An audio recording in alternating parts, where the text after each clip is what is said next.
Nous sommes arrivés à la moitié de ce carême. Alors c'est pour ça que nous avons une belle croix fleurie. C'est pour se réjouir d'un point de vue, comment dire, un petit point de vue. Un petit point de vue, c'est de dire, voilà, c'est déjà la moitié qui est passée, et le souffle, et donc on arrive, on se repose en ce jour, et donc par d'entre vous, je pense que vous êtes soulagés, comme moi, de savoir qu'on a déjà franchi une bonne partie du carême, qu'il ne reste que 2 semaines.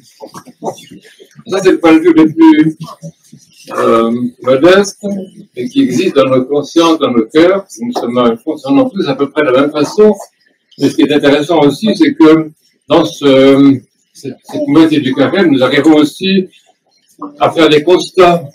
D'une part, nous essayons quand même de vivre le carême et notre foi dans le contexte général du monde et de la création.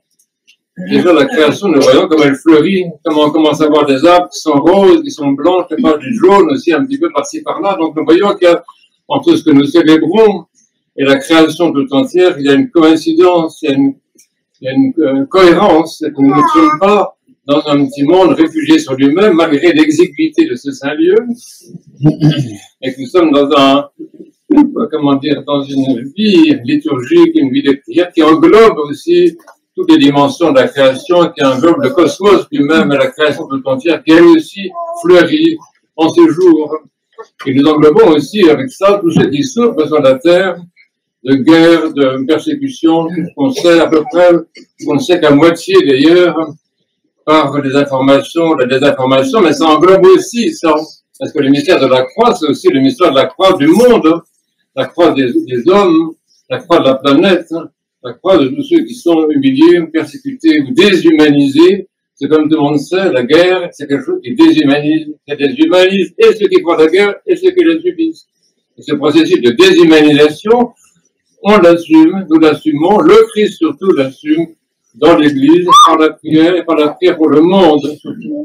Mais alors, en fait, aussi, le Christ dans l'Évangile d'aujourd'hui, il ne nous dit pas une chose aussi générale, il nous dit quelque chose de beaucoup plus petit, de beaucoup plus personnel, de beaucoup plus minuscule, et qui est la vérité. Parce que c'est bien de se soucier du monde, c'est bien de se soucier de la création, mais c'est bien surtout, dit le Christ aujourd'hui, de se soucier de ce qui se passe dans les terres, et de commencer par nous-mêmes, que chacun, avant de juger le monde, avant de s'inquiéter pour ceci et pour cela, s'occupe de son âme et de son cœur, et qui regarde ce qui s'y passe. Or, toute la première partie du carême,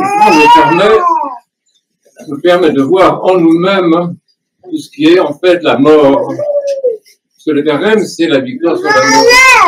On vient à l'intérieur de nous, dans nos cœurs, dans notre âme profonde, il y a une présence de la mort. Il y a des choses qui nous tuent. Des choses qui nous tuent, nos passions, dont je pourrais faire l'énumération, et chacun d'entre nous peut, je fais toujours la même méthode, que chacun d'entre nous, avant la tombée de la nuit, mais c'est bien de plus en plus difficile, parce que les jours rallongent, que chacun d'entre nous, avant la tombée de la nuit, voit ce que ça veut dire pour lui.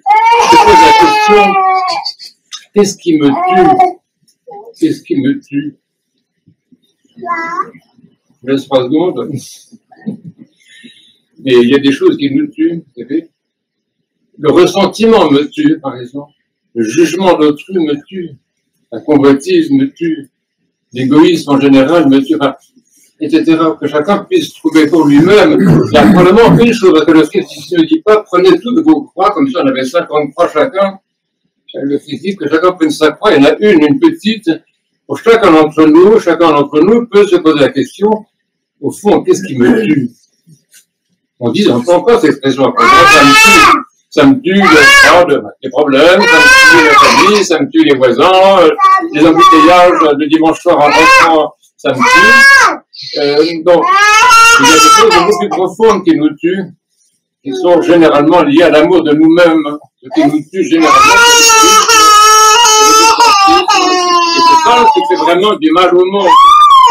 Parce que la racine des mots, dans cette, et sur terre et dans le ciel, parmi les anges déchus, la racine de tous les maux, c'est l'amour de soi, c'est l'égoïsme, c'est l'idolâtrie de soi. Et ça me tue. Mais c'est un peu général de dire ça. Il faut que chacun d'entre nous se pose des questions beaucoup plus précises et ose, dans le secret de son cœur ou dans le secret de la confession, de nommer ça. Alors, je pense au ressentiment, par exemple. Il y a un truc qui me tue, c'est le ressentiment. Il y a un truc qui me tue, je n'arrive pas à pardonner à machin. Il y a un truc qui me tue, c'est que j'arrête pas de juger tout le monde. Il y a un truc qui me tue, c'est que je pense qu'à la bouffe.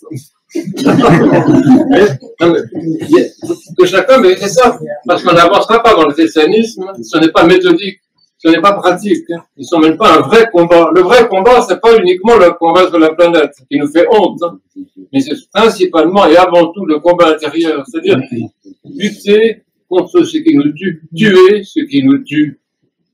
C'est ça le sens du carême, c'est ça le jeûne, c'est ça la prière, c'est l'application des commandements, que ce soit les églises de l'Église, que ce soit les métaniques qui font beaucoup de bien. Ce sont des façons de tuer la mort. C'est ça le carême, c'est mettre à mort la mort qui nous tue intérieurement. Il y a des choses qui en nous sont mortifères, morbides, mais dans morbide et mortifère, il y a le mot mort justement. Donc il s'agit de tuer la mort en nous. C'est ça le programme, c'est ça que le Christ nous dit quand il dit que chacun prenne sa croix, c'est-à-dire trouve en lui-même à quel endroit cette petite croix qu'il a est la réalité d'une victoire de la vie sur la mort, et la réalité d'une mise à mort de la mort, de mise à mort. Cette petite croix que chacun a entre nous a la possibilité pour chacun d'entre nous de tuer ce qui le tue. C'est ça le sujet. C'est pour ça que c'est un grand jour. C'est pas un jour sinistre, c'est pas un jour de deuil, c'est un jour de fête, parce que nous avons la possibilité d'unir notre propre vie à la vie du Christ lui-même, d'unir notre propre croix, notre petite croix qui rentre comme ça ou comme ça. Il y en a qui les rentrent comme ça, bon, ça dépend des gens. Il y a plusieurs tailles, bon, mais d'unir notre croix personnelle à la croix du Christ, c'est-à-dire mourir avec le Christ. De même que le Christ meurt et tue la mort en mourant et donnant la vie, de même chacun d'entre nous a aussi ces possibilités. C'est pas un appel intellectuel, c'est pas une philosophie, c'est pas une doctrine, c'est une pratique. Chacun d'entre nous a la possibilité d'entrer dans ce combat intérieur et de tuer la mort comme le Christ la tue. Et donc d'entrer dans la vie, d'entrer dans une vraie vie, une vie dans laquelle, qu'est-ce que c'est que la vraie vie? C'est l'amour inconditionnel. Tant que je n'ai pas cet amour inconditionnel pour tous et pour tout, je ne suis pas vivant comme Dieu est vivant.